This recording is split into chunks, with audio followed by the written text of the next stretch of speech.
The Lemonade War by Jacqueline Davies, Chapter 11, The Total Loss.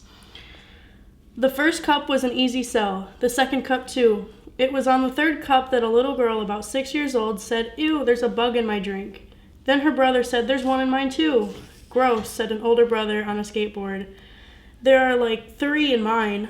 "I want my money back, man," he said, dumping his lemonade in the ground. The mother of the little girl and boy looked into their cups carefully. "I think you need to check your lemonade, honey," she said to Evan. Evan unscrewed the cap and everyone looked in. The surface was swimming with dead bugs, fruit flies, worms, and a soggy brown caterpillar.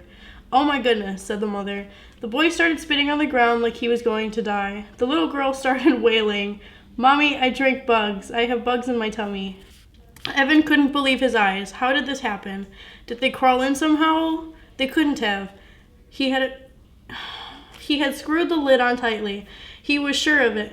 And anyway, 1 or 2 bugs crawling in, maybe. But 50 dead fruit flies and 2 inchworms and a caterpillar, it wasn't possible.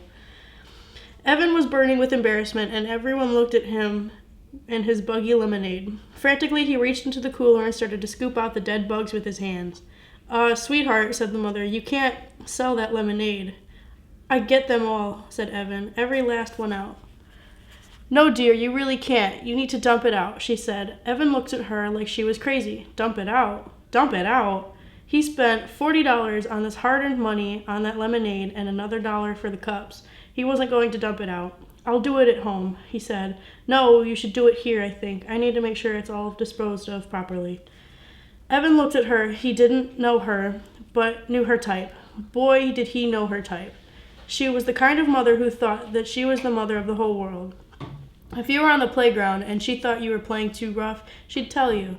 If you were chewing gum in line at the 7-Eleven, she'd say, "I hope that's sugarless." Mothers like that never minded just their own business, or just their kids' business. They thought they had to take care of every kid in the kingdom. "It's too heavy for me to dump," he said. "I'll take it home and my mom can help." "I'll help," said the busybody mother of the world. "All we need to do is tip it a little," she said. She grabbed one handle of the big cooler. Evan had no choice but to grab the other handle. Together they tipped the lemonade, poured out the top. Let me restart that. Evan had no choice but to grab the other handle. Together they tipped and the lemonade poured out of the top of the cooler. They poured and poured and poured. The lemonade sparkled in the sunlight like a bejeweled waterfall, and they disappeared without a trace, soaking into the parched September grass as the last sluice of lemonade slipped out of the cooler. A slick of mud poured out. "Oh my goodness," said the mother. Evan couldn't believe it. He couldn't believe how quickly his victory had turned into defeat. It was just like lemonade. It had disappeared into the grass, leaving nothing behind, a total loss. The mother smiled sympathetically as Evan returned her $2. The skateboard dude had already skated off with his refund, and there was nothing left to do but to go home. Evan walked slowly, dragging the wagon with the empty cooler rattling inside. With every step he took, the wagon handle poked him in the rear end. Step, poke, step, poke. He felt like someone was nudging him forward. "Evan, Mom wants to see you in her office right away." That had been weird. His mother had no idea what he meant. "I didn't call you. I didn't call anyone," she said, "but I'd been on the computer." "Evan, Mom wants to see you." He had been coming up the stairs. Jessie had been in the garage. She looked anxious. "Right away," she said. Evan stopped walking. He stared at the empty cooler and started to run. The wagon bounced crazily along the uneven sidewalk. Twice it tipped over. What did it matter? Thought Evan angrily. There's no lemonade to spill.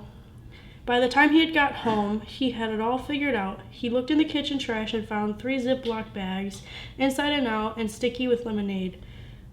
He took the fruit bowl and noticed how few fruit flies took it to the air. He had the right materials. If he had the right materials, he would have dusted the cooler for fingerprints, but there was really no need for that. He knew what he had found. Jessie was all over that one. "That rat, that lousy, stinking, rotten rat of a sister," he shouted. He went back to the garage and kicked the wagon, knocked the cooler onto the floor. He tore up his lemonade on wheels sign into a dozen pieces. He was going to lose. He had $100, he was sure of it. She had $100, he was sure of it, and he had 62 left.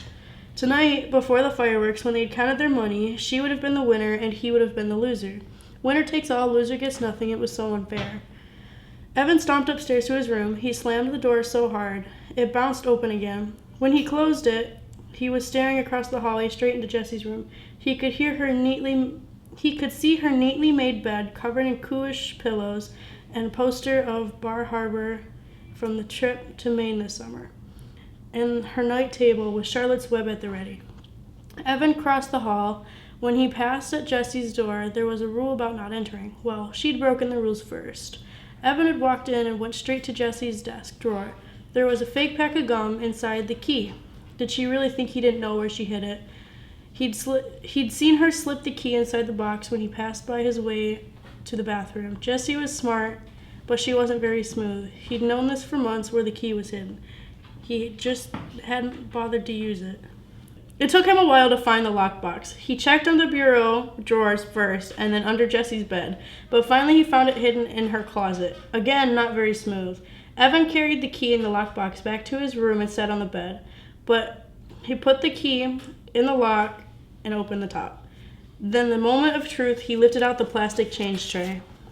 There was a whole bunch of scraps of paper on the top, and there was a folded index card too. Evan moved these aside and found a $10 bill paper-clipped to a birthday card. Underneath was an envelope labeled pre-war earnings, with $4.42 inside of it. That was the money Jessie had left before the Lemonade War began. She'd kept it separate, just like she promised. Next to it was a fat envelope labeled Lemonade Earnings. Evan opened the envelope. Inside, the bills were arranged by ones, fives, and tens. The bills were facing the same way so that the eyes of George Washington, Abraham Lincoln, and Alexander Hamilton were all looking at Evan as he counted out the cash. $280. There it was, the winning wad. Evan thought of how hard he'd worked in that week, in the blazing sun and in the scorching heat. He thought about the cooler full of lemonade pouring onto the grass. He thought of how handing over his $62.11 to Jessie, and how she'd smile, laugh, and tell everyone that she had won the Lemonade War. The guys would all shake their heads. What a loser. Megan would turn away. What a stupid jerk. Evan slammed the lid of the lockbox shut. He stuffed the envelope in his shorts pocket. He was not going to let that happen. He wasn't planning to keep the money, not for good. He just wasn't going to let her have it tonight. Then it came time to show their earnings. He had $62.11, and she'd have nothing. He'd give her the money back tomorrow, or maybe the day after that, but not tonight.